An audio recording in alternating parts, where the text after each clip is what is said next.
Bonjour, alors je vais vous présenter ce livre, ça s'intitule Les grandes questions existentielles. Son sous-titre c'est La vérité, Dieu, le sens de la vie. Et il possède aussi, il présente un autre sous-titre, Refondation philosophique de l'âme occidentale pour une civilisation post-matérialiste. Donc ça dit bien tout ce que ça veut dire. C'est effectivement un gros livre, il peut effrayer en dentelle, mais enfin, vu les, thématiques, c'est assez naturel d'avoir un livre de cette teneur-là. Alors c'est le fruit de 30 ans, oui, 30 ans de travail, d'expérience avec des groupes de personnes, puisque nous avons créé il y a plus de 30 ans maintenant un institut qui s'appelle l'IPHT, l'Institut de psychologie humaniste et transpersonnelle, au sein duquel on forme des nouveaux thérapeutes, des psychanalystes notamment spécialisés dans le transpersonnel.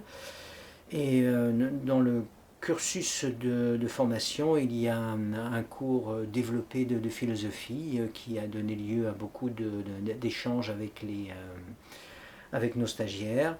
Et d'année en année, ainsi s'est enrichi ce cours jusqu'à ce que je puisse en faire un livre. Donc j'ai accouché de ce gros livre là sur toutes ces années qui fait 600 pages.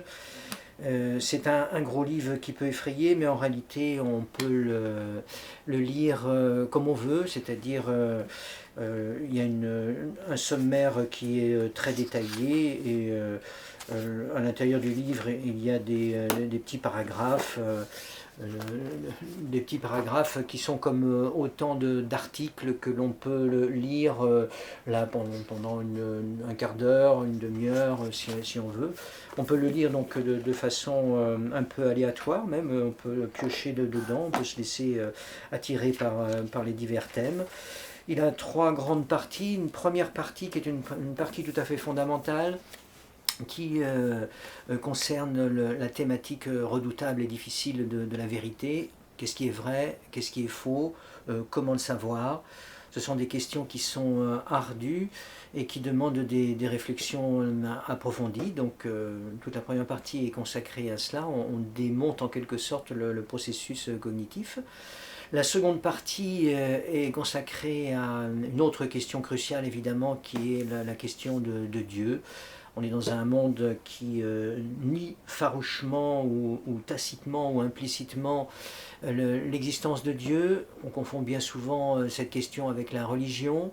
Et ce que l'on démontre à la fois dans notre institut et puis dans les engagements qui ont été les nôtres et aussi dans ce livre, c'est qu'il y a une possibilité d'aborder la spiritualité d'une manière non religieuse, transreligieuse, non pas anti-religieuse, mais on pourrait dire supra-religieuse, qui visite les religions transversalement sans pour autant s'inféoder à l'une ou l'autre. Ou dit autrement, on cherche à recueillir ce qu'il y a de meilleur dans chacune des traditions religieuses. Alors certains vont crier immédiatement au syncrétisme. Oui, d'une certaine façon c'est un syncrétisme, mais pourquoi pas, hein. Le syncrétisme n'est pas une injure, n'est pas une errance intellectuelle, c'est même plutôt une sagesse quand on y réfléchit, hein. Dans toutes les traditions, il y a des apports qui sont authentiquement sacrés et divins, et il y a des pans entiers qui sont pour le moins problématiques. La sagesse commande tout simplement de discerner ce qui est recevable et ce qui est utile de ce qui ne l'est pas ou de ce qui ne l'est plus. Donc c'est un travail d'analyse. Toute la seconde partie de cet ouvrage s'emploie à montrer qu'on peut aborder l'existence de Dieu par un biais qui n'est pas celui de la profession de foi ou de l'adhésion à une religion, mais par l'observation tout simplement de la nature, en mobilisant les ressources spontanées, les ressources naturelles aussi de l'intelligence humaine. Avec la raison humaine, il est possible, par la simple observation de la nature, de démontrer l'existence de Dieu.